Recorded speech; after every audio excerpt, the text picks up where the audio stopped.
Engine failure tu actually bagi pilot belum time critical berbanding dengan engine fire.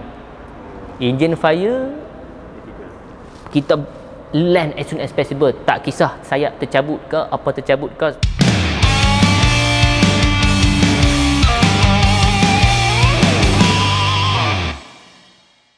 Okay, Assalamualaikum, saya Zarul Hussein aka Zarul Umbrella. Welcome back to my channel. Video kali ini saya nak memaparkan kisah seorang pilot daripada AirAsia ke AirAsia X dan sekarang dekat Hong Kong. Apa cerita dia musim Covid ni?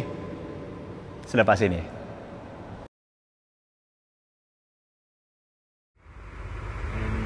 Hopefully everything will go well. Until then, we will see you next year. And have a nice day in Hong Kong.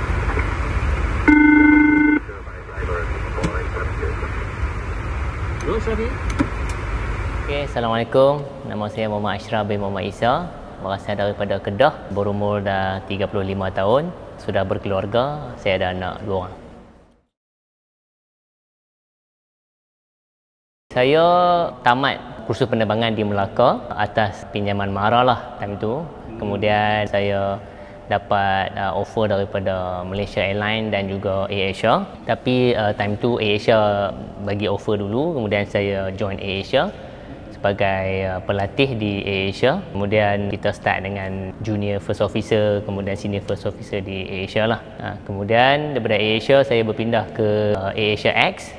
Kemudian daripada AirAsia X tu, daripada situ saya pindah ke Eagle Express yang buat charter umrah bersama Flynas di Saudi. Dan daripada situ pula saya berpindah ke Hong Kong dan sekarang bekerja di salah satu syarikat penerbangan di Hong Kong lah sehingga hari ini lah. Oh, terdetiknya nak jadi pilot tu time di bangku sekolah. Bila tengok kapal terbang. Sebab dulu ni yang ada dulu Malaysia Airlines saja. Bila terdengar tengok Malaysia Airlines, cabin crew dengan pakaian seragamnya tu, kemas apa semua tu, kita rasa macam tertarik lah. Dah ada besar sikit, ada tengok ada satu siri Jepun. Nama Good Luck. Takuya Kimura. Time tu bila tengok dengan technicality dia, dengan ikut peraturannya tu pun semua tu, lagi rasa tertarik lah. Nak jadi pilot lah. Rasa macam menarik lah kejayaan dia. Dari situ bermula lah saya punya minat lah terhadap penerbangan, walaupun saya ni bukan daripada keluarga yang ada background penerbangan dan sebagainya. Pelajaran mana-mana pun tak kisah, tetapi sekiranya kita ada strong background dari segi sains, matematik, fizik dan sebagainya tu, itu membantu kita lah untuk nak fahamkan ilmu-ilmu penerbangan ni. So science stream ni memang advantage lah bagi mereka. Tapi orang yang tak ada science stream pun tiba-tiba dia nak berminat nak menceburi bidang penerbangan pun boleh, tak masalah. Benda tu diajar balik dan kita kena faham balik lah.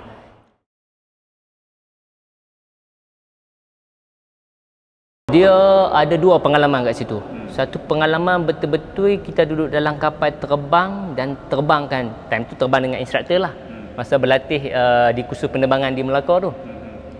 Time tu bila first kapal tu dapat terbang dan sebagainya tu, kita rasa macam macam tu lah. Kita macam tak terkata pun dah. Rasa dia rasa meremang dulu. Rasa macam meremang, macam rasa tak percaya pun dah. Aku tak dulu yang aku gambarkan yang aku nak terbangkan pesawat tu rupanya jadi. Kita rasa macam satu kejutan lah, macam akhirnya aku first time ni duduk dalam kapal terbang dan berjaya terbang. Macam dulu tengok je orang terbang dengan mata, dan ni aku duduk dalam ni aku rasa sendiri. Itu first time yang duduk dalam kapal terbang yang kita bawa lah. Yang kedua ni yang first solo tu. Bila first solo tu, pengalaman dia tu macam berjaya kawal keadaan lah. Maksudnya kita dapat terbangkan dengan elok, pusing dia macam mana, kita dapat buat landing dia, approach dia. Maksudnya tanpa bantuan orang lain tu, kita rasa macam kita dah boleh berdikari lah dalam penerbangan. Walaupun time tu kita orang panggil merangkak lah dalam penerbangan, tapi dia punya pengalaman diri sendiri lah, experience diri sendiri dapat menerbangkan pesawat tu, rasa macam bangga lah. Seronok lah, walaupun bukan airline lagi time tu pun. kita rasa macam dah airline lah. Orang kata kalau airline ni macam dah macam 4 bar lah, kapten dah lah. Padahal baru tengah first solo. Dia punya pengalaman dia tu sebab kita bandingkan time dulu kita kecil kan. Satu hari aku nak ni, satu hari aku nak jadilah, satu hari aku nak jadi. Tapi bila dah jadi tu kita rasa macam rupanya macam ni tu perasaan dia. Macam tu lah.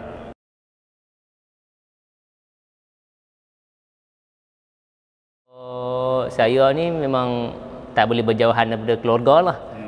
Sebelum kahwin pun sama, lepas kahwin pun sama. Jadi bila pergi Hong Kong tu memang dah plan. By hook or by crook, hampa follow lah. Macam saya beritahu anak, kata I ni hampa ada kita duduk kat mana pun boleh hidup. Daddy ni kalau hampa ada dekat dengan daddy je, saya boleh hidup. Kalau hampa tak ada, tak boleh. So memang dah plan pergi ke Hong Kong, ajak mereka duduk sekali lah di Hong Kong. So semua itu ikut sekali. Mereka duduk dalam lebih kurang 3 tahun lah. Sebelum saya plan untuk mereka pulang balik atas sebab macam satunya education kat sana dan sebagainya. Dan kebetulan sebelum tu pula, sebelum COVID lah, saya dah hantar mereka balik ke sini, settle down kat sini. Tapi sana disebabkan ada time tu kami ada flight yang long haul, yang mana flight long haul ni dia ada requirement yang cuti tu wajib ada, dan gunakan tu untuk kami pulang balik tengok anak bini lah. Dia pattern dia tu sebabkan dia banyak fly ke macam US, Canada dan sebagainya tu, dia macam pattern dia mungkin 4 hari terbang, 5 hari tu cuti. Saya kat sana pun saya terbang kat wide body 330 dan 350. Jadi dia ada yang cuti yang wajib. Disebabkan kita merentah masa yang beza 3 jam berbeza daripada Hong Kong time ni, dia kena ada hari yang wajib dia kena bagi cuti. So itu hari yang kami guna untuk pulang balik Malaysia, tengok family. Kata tak apa, lepas 4 hari nanti I balik. Tu tapi taklah rasa kosong. Maksudnya kita pergi kerja, balik kerja, ambil beg, balik ya. Itulah cabarannya lah. Cuma kita pun pula ada mak ayah. Tapi yang kalau bab mak ayah ni kadang-kadang dah jadi macam tu, setahun sekali raya lah baru nak balik lah apa. Saya ni jenis family pula, kalau boleh ada masa sentiasa yang okay, anytime aku boleh balik.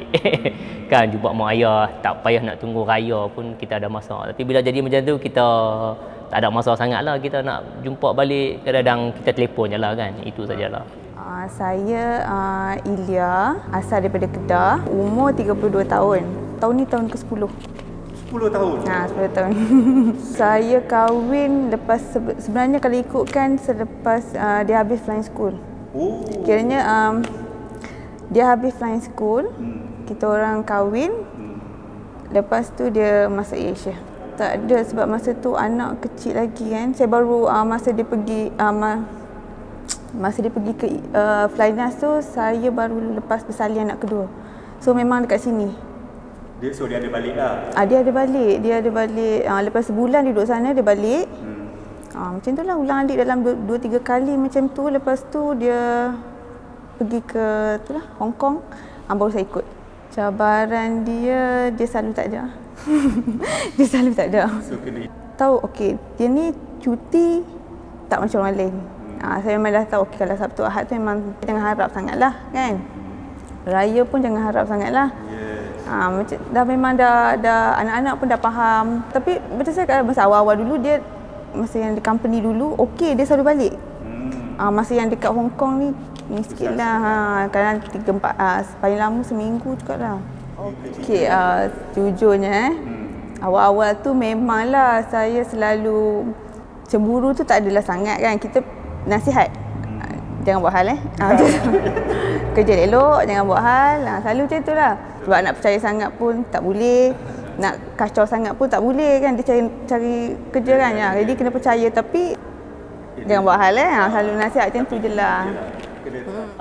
Kita anggap benda tu profesional lah.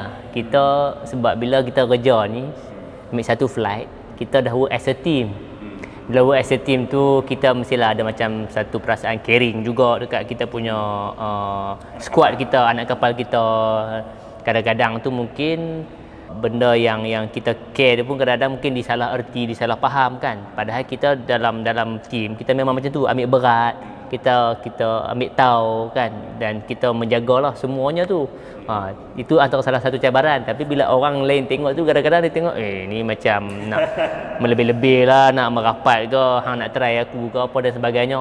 Itu kadang-kadang salah erti lah. Tapi dari segi professionalism dia tu, kami perlu bekerja dalam satu tim yang baik. Kalau tidak, flight tu takkan berjaya tanpa satu tim yang boleh work together. Itu sajalah.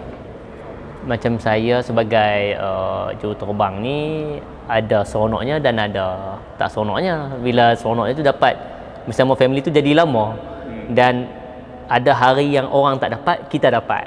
Tapi kadang-kadang pun ada hari yang orang lain dapat, kita pun tak dapat. Hari raya dan sebagainya kan, dah berebut cuti kat situ, kena timbang rasa bagi kat kawan dulu ke, next year mungkin kita kan. Tapi bagi saya ni, bila dah benda tu sebagai salah satu norma hidup kita sebagai juruterbang ataupun orang yang ada dalam penerbangan ni, untuk nak cari duit dan sebagainya tu, lama-lama jadi benda biasa lah kan. Maksudnya kalau setakat miss raya, kita dah raya berapa kali dah, setakat satu kita nak miss, apalah sangat kan. Macam tu lah, kita rasa nak buatkan benda tu tak jadi macam alamak tak dapat raya kan. So kita cakap benda positif macam tu je lah.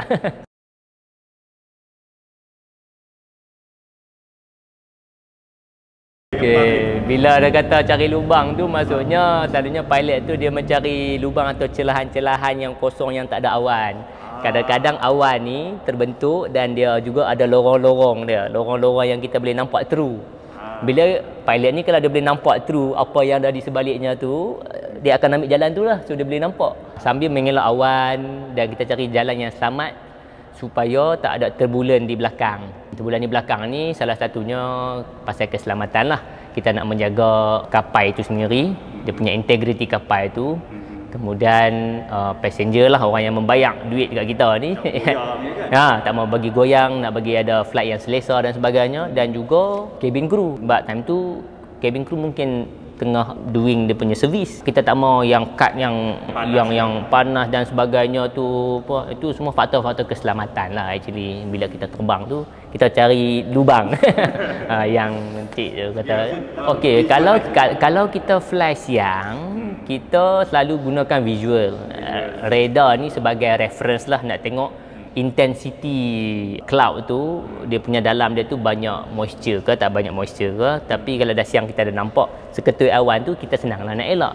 Cuma bila kita fly malam, kita akan jadikan radar ni sebagai primary lah, nak scan kita, dan kita kena trust dia lah 100% lah, sebab tak boleh nampak lah kat luar gelap. Cuma kalau kita ada sparkling ke, kalau kita nampak lightning tu, kita boleh nampak daripada jauh. Dan kita tengok pula di radar kita tengok kekuatan dia ke, jarak dia ke, ketinggian dia ke, supaya kita dapat elak awal. Elak awal ni nak bagi persediaan lah, mau persediaan kepada cabin kita, cabin crew, passenger, supaya mungkin time tu boleh fasten dia punya seat belt, nak bagi tahu ATC lagi, kadang-kadang maklumat nak sampai tu lambat, bagi tahu awal, kata kami nak elak sekian jarak dan sekian ketinggian berapa, perubahan dan sebagainya lah.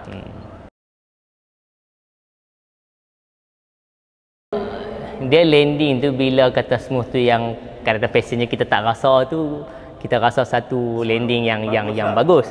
Tapi bila kita nak kata yang landing yang betul-betul sepatutnya tu adalah landing yang orang panggil firm landing. Firm landing tu dia seolah-olah kita bayangkan, katakan contohnya di waktu hujan.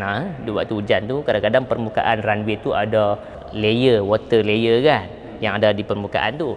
Jadi untuk mengelakkan kurangnya geseran tayar, kita sebenarnya nakkan geseran tayar tu dengan runway. So bila kita firm, kita actually memecahkan water tu, kita break the water supaya surface wheel surface tu akan touch the runway, and ada friction kat situ, supaya bila braking action dia tu akan jadi efektif.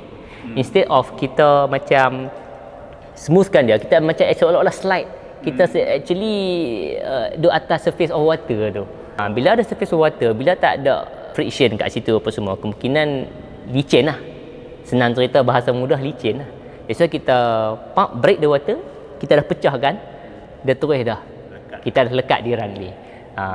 Disarankan yang macam tu lah, especially kalau dalam keadaan weather lah. Tapi kalau keadaan dry, kering, yang ada masalah, yang tak ada masalah ni, yang kita tak rasa tu pun tak ada masalah. Itu pun juga bergantung kepada keadaan permukaan runway. Kadang-kadang disebabkan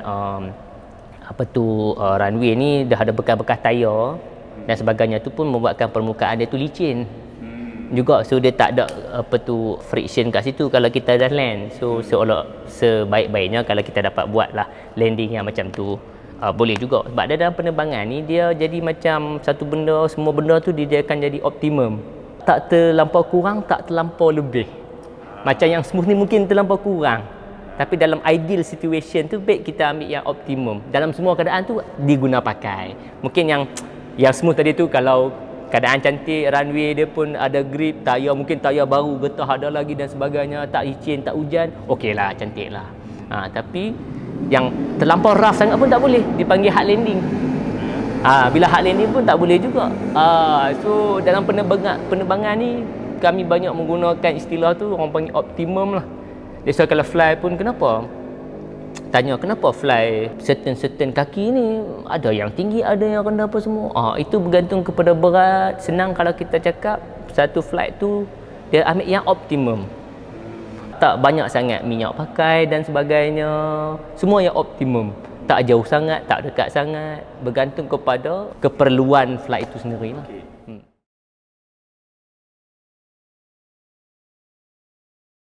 Okey, fuel jettison ni tak semua kapal ada fuel jettison. Dan dari segi undang-undang kita nak sertifikan kapal itu, dia ada certain kriteria yang membuatkan kapal kamu punya kapal ni perlukan jettison. Kerana apa? Faktor keselamatan. Sebagai contoh, kita baru take off dan flight ini adalah full flight, full maximum, orang panggil maximum range, maximum payload dan sebagainya. Ini untuk certification lah. Dan tengok in case anything happen, ataupun paling senang enjin matilah, nak come back tu, weight tu boleh sustain tak? Untuk kapal tu sendiri dan juga airport tu juga. Jadi sekiranya tak jettison, kapal ni tak mampu untuk menahan berat, dan juga runway ataupun airport-airport di seluruh dunia ni, mostly lah secara generalnya, tak dapat terima kekuatan ataupun berat kapal itu sendiri. Saya rasa kamu kena kurangkan berat in case of emergency lah, in case of engine failure atau engine fire dan sebagainya, supaya kami boleh sertifikan kapal ni dia akan balik land dengan selamat lah, within the range yang dibenarkan lah. Sebab kapal pun dibenarkan juga untuk land dengan melebihi maksimum landing weight dia, tapi taklah semaksimum yang diberikan tu, sehingga kita boleh menyebabkan integrity of the aircraft tu sendiri. So dia sertifikan kapal ni kena jettison. So selalunya dalam certain situation yang kita cakap not time critical. Not time critical tu maksudnya engine failure tu actually bagi pilot belum time critical berbanding dengan engine fire. Engine fire kita land as soon as possible, tak kisah sayap tercabut ke apa tercabut ke, bahasa mudah lah. Sebab kita nak be on the ground as fast as possible, but try to be safe as possible lah. Sebab nyawa ni, sebab kalau kapal satu kapal terbakar di udara, tak ada apa dah, kosong-kosong habis. Tapi kita nak bawa juga dan ni in case kalau something happen pun dia punya damage tu not too much.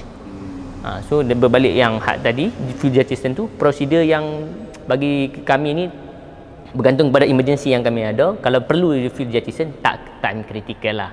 Maksudnya kita boleh mungkin kita diarahkan ke kawasan laut dan sebagainya ke, untuk jettisonkan di situ, kurangkan berat kami dengan mengeluarkan minyak tu. Okeylah, cantik lah, based on orang panggil landing calculation. Banyak mana runway yang akan kami consume bila land, berapa meter yang kami akan betul-betul land dan stop, dan berapa lagi balance length yang kita boleh nampak. Itu akan bagi roughly kat kita lah, bila aku land aku akan dapat jarak ni, dan aku boleh nampak berapa lagi 300-600 meter lagi ke sebelum runway end tu sebagainya. Itulah yang dikatakan fuel jettison lah. Pengiraan zaman sekarang dah maju, even depa pun dah ada apps, orang panggil apps. Jadi apps ni dia dah incorporatekan dalam tu, ataupun kebanyakan airline pun dah ada iPad ataupun macam ala-ala iPad lah dan sebagainya tu. Dan kalau Boeing mungkin ada Boeing apps ataupun Airbus pun dia ada Airbus punya apps yang kita masukkan semua parameter-parameter.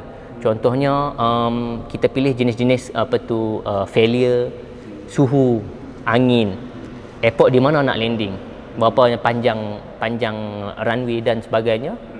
Masukkan, dia akan bagi tahu. Senang lah. Ya, dia mudah. Bermakna yang dulu pun kami ada manual yang orang panggil paper checklist tu ataupun orang panggil QRH lah. Dalam QRH pun ada juga maklumat-maklumat tu, tapi yang macam berjadual tu lah, yang macam tengok okey kolom ni apa, cari kolom suhu, cari kolom berat dan sebagainya, kita akan dapat roughly.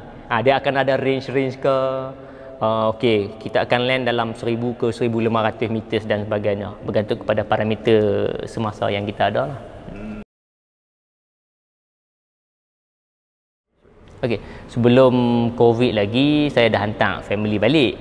And then time tu pun syarikat penerbangan saya di Hong Kong ni pun dengar ada macam isu kewangan dan sebagainya lah, dengan mereka punya government, dengan another country punya government dan sebagainya. Plus pula dengan masalah pendidikan, education di sana ni untuk anak-anak ni berbeza. Jadi saya rasa, saya cakap saya hantar dulu balik atas sebab education dan sebagainya tu. So saya hantar anak dengan wife balik. Kemudian ngam-ngam lepas pada tu pula ada masalah COVID pula datang kan. So jadi tambah masalah lagi time tu. Kemudian penerbangan pun ada masalah, dari segi nak terbang pun sebab COVID dan sebagainya. Company pun nak survive pun ada masalah dan sebagainya. Itu cabaran yang ada lah disebabkan COVID dan sebagainya ni. Saya ni disebabkan ada benda-benda macam ni, actually idea dah lama. Saya kahwin 10 tahun lepas pun, yang pertama saya cakap kat dia, saya kata dah, sayang, kita kena ada something tu business atau something yang kita tak rely on other people lah, kita sendiri-sendiri buat lah. Sebab saya kata kat dia, pilot ni nampak macam memang luxury, tapi kalau kami ada masalah perubatan, ada benda yang boleh buatkan lesen kami ni, susah kami nak terbang ni, kata kan, sampai bila saya nak jadi macam ni kan. Saya beritahu dia lah. Jadi bila jadi macam ni, situasi tu membuatkan kita rasa ini yang kena buat agak macam mana pun lah. Bandingkan dulu lah, dulu macam mesti relax kan, keadaan tu tak memaksa sangat. Jadi sekarang ni keadaan paksa, wife pun rasa dia duduk fikir apa, dia kata oh yalah kan. Saya tanya wife, apa yang you minat, apa yang you nak buat. Sebab tanya saya tak reti, tapi bolehlah belajar ataupun bolehlah membantu ke apa. Kemudian wife cakap minat pasal kecantikan, dan saya cakap apa yang you nak buat. Dia kata nak buat lip matte, sebab benda ni saya selalu pakai. Kata tak apa, okey, apa yang you perlu. Jadi dari situ saya pun daripada tak reti ni pun macam biasalah, cari doktor Google lah kita, cari maklumat itu ini, macam mana nak buat itu, apa yang perlu buat, langkah-langkah halah apa semua. Itulah sebab fikir dengan keadaan sekarang ni, dengan dia orang punya gaji semua kan. Lepas tu sebenarnya I first nak buat dengan adik, lepas tu dan ajak dia sekali lah, kita buat sama-sama benda ni. Buatlah tu yang kita daripada awal start, cari kilang semua. The Bomb Build ni dia lip matte yang untuk merawat sekali, sebab kita ada argan on semua ni yang boleh merawat bibir. Lepas tu kita ada 3 warna, satu dia macam pink, orange sikit, and ni brown sikit. Okey, kalau siapa yang nak, korang boleh pergi ke IG The Bomb Build Cosmetic. Satu ni RM39, tapi sekarang kita orang ada buat combo sale. Kalau beli 3 RM99. Sempena launch, kita baru launch lagi awal bulan itu. Okey, lip matte yang saya dengan isteri baru buat ni, saya nak explain ni memang tak reti lah bab kecantikan. Sebab saya ni juru terbang, kalau explain dia jadi explain manual. Jadi nak bagi tahu secara orang panggil dari sudut suami lah, atau lelaki bila tengok orang pakai ni atau isteri saya pakai ni, dia nampak warna dia tu solid. Kemudian mulut dia pun tak merekah, dia macam ada moist, nampak dia macam sentiasa lembab, tak keringnya. Bila mereka makan pun bukan kata tak hilang, mereka makan pun lama-lama hilang juga, tapi nampak dia tu macam solid lah. Daripada jauh tu nampak macam colour dia pun okey, tak ada lah macam pudar sana pudar sini sebagainya. dan dia pun ada bau wangi. Kemudian dia punya thickness dia pun ada agak thickness dia tu. Okey, harga dia RM39 satu stick ni. Kemudian ada 3 color yang berbeza, tapi sebabkan ada promosi depa buat RM99. Boleh pergi ke Instagram The Bomb Beauty Cosmetic. Kemudian kat situ ada link. Tekan link tu, dia akan masuk macam landing page shopping lah, shopping cart lah. Ini untuk nak memudahkan orang kalau nak beli online. Dia dah secure payment online pun ada situ dah. So tak risaulah kata nak scam duit ke, ambil duit ke apa, tak ada. Depa berminat je, depa tengok color ni, depa tekan je kat situ, depa boleh beli. Memang produk yang berkualiti, memang saya jamin lah. Sebagai lelaki saya boleh jamin lah kalau pakai tu berpuas hati lah. Secara general umumlah kepada semua yang terasa susah sebab COVID ni sebagainya tu, diharapkan kita satu, kita redha lah sebab ini di luar bidang kuasa kita kan. Kita tak ada kuasa, yang ada kuasa Allah kan. Jadi kita ambil ni sebagai satu benda yang elok untuk kita memperelokkan hidup kita. Yang mana tak elok sebelum ni kita elokkan. Mungkin time ni kita dekatkan dengan Tuhan lagi kan. Dan selalu berdoa dan selalu ingat yang manusia tak ada kuasa. Yang ada kuasa rezeki semua ni semua datang daripada Allah. Kita sebagai orang Islam lah ataupun secara umumnya kepada semua yang ada kepercayaan masing-masing tu, anggap ini sebagai ujian hidup masing-masing dan kita membantu kawan-kawan, membantu orang ramai dan berkasih sayang sesama kita semua untuk mendapatkan hidup yang lebih baik lah.